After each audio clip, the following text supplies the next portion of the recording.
So that is introduction about programming language. So next translators.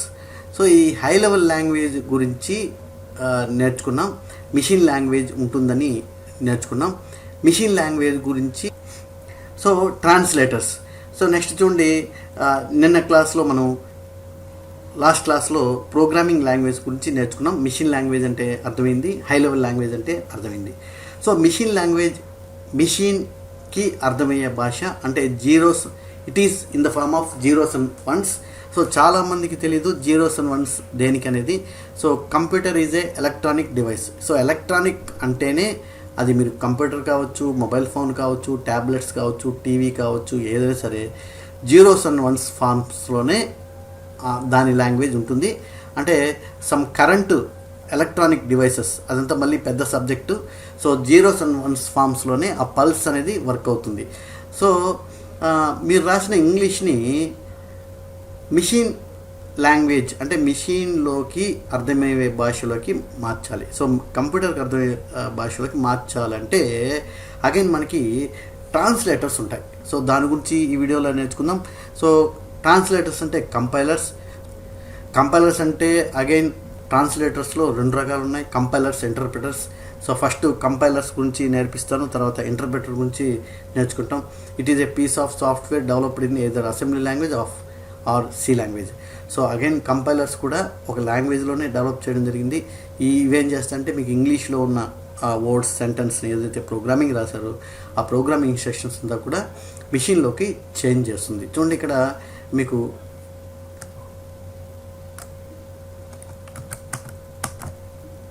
So ఒక diagram ఇవ్వడం జరిగింది. Source code written in high level language. So source code మీరు program రాస్తే compiler ఏం చేస్తుందంటే executable కోడ్లోకి change చేస్తుంది. సో సాఫ్ట్వేర్లోకి వెళ్ళి సో సిపియూలోకి వెళ్తుంది. ఇదంతా ఆర్కిటెక్ట్ అంటాం. డిఫరెంట్ ఆర్కిటెక్ట్ ఉంటాయన్నమాట. Next interpreter. ఇంటర్ప్రిటర్ అంటే డైరెక్ట్గా మీకు సింగిల్ లైన్తోనే ఇంటర్ప్రిటేషన్ జరిగి సేమ్ ఇంటర్ప్రిటర్. సో ట్రాన్స్లేటర్స్లో కంపైలర్స్, ఇంటర్ప్రిటర్స్ ఉంటాయి. బట్ కంపైలర్ ఏంటంటే ప్రోగ్రామ్ని ఒకేసారి అంతా కంపైల్ చేసి ఎగ్జిక్యూట్ చేస్తుంది. ఇంటర్ప్రిటర్ ఏంటంటే సింగిల్ లైన్ స్టెప్ బై స్టెప్గా సో ప్రోగ్రామ్ని కన్వర్ట్ చేస్తుంది. It is a simple program that reads the source code written in high level language statement by statement and statement by statement and translate into native executable code. మిగతా ఈ notes అంతా మీరు కంప్లీట్గా note చేసుకోండి. So that is the difference between compiler and interpreter.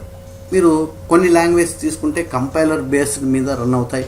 కొన్ని Java, Python చూస్తే interpreter base మీద run అవుతాయి. సో సి లాంగ్వేజ్ కంప్లీట్గా కంపైలర్ బేస్డ్ సో లాంగ్వేజ్ అని మీరు ఇక్కడ అబ్జర్వ్ చేయొచ్చు. Next portability. సో కొద్దిగా పెద్ద సబ్జెక్ట్ ఇది. చూడండి, ఆర్కిటెక్ట్. సో ఒకప్పుడు మీరు చూస్తే 32 బిట్, సో 16 బిట్, 8086 ప్రాసెసరు, ఇట్లా రకరకాల కంప్యూటర్స్ ఉన్నవన్నమాట. సో అప్పుడు సి లాంగ్వేజ్ చేస్తే ఈ రకరకాల కంప్యూటర్స్లో మీరు ఒక సిస్టంలో సో రాసి ఎగ్జిక్యూట్ చేసిన ప్రోగ్రామ్ని ఇంకొక సిస్టంలో కూడా ఎగ్జిక్యూట్ చేసుకోవచ్చు. దట్ ఈస్ పోర్టబిలిటీ అంటాం. ఇక్కడ ఆపరేటింగ్ సిస్టమ్ వేరు, సిస్టము ఆర్కిటెక్ట్ వేరు.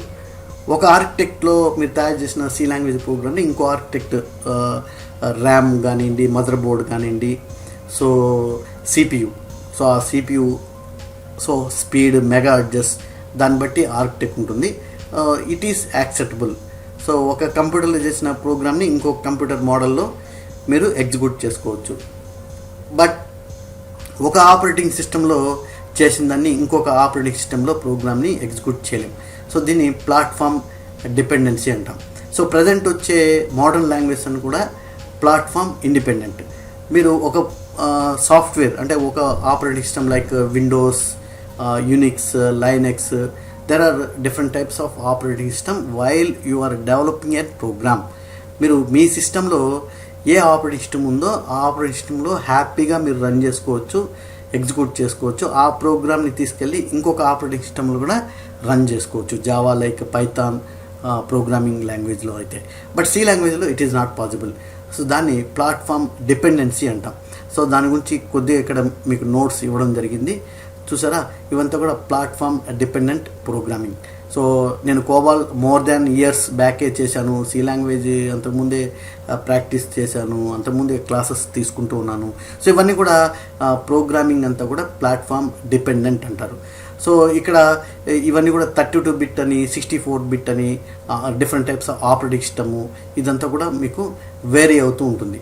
సో దాన్ని బట్టి ఇక్కడ మీకు ఎక్స్ప్లెయిన్ చేయడం జరిగింది ప్లాట్ఫామ్ డిపెండెన్సీ. ఈ నోట్స్ అంతా కూడా నోట్ చేసుకోండి friends. So that is introduction about programming languages and translators.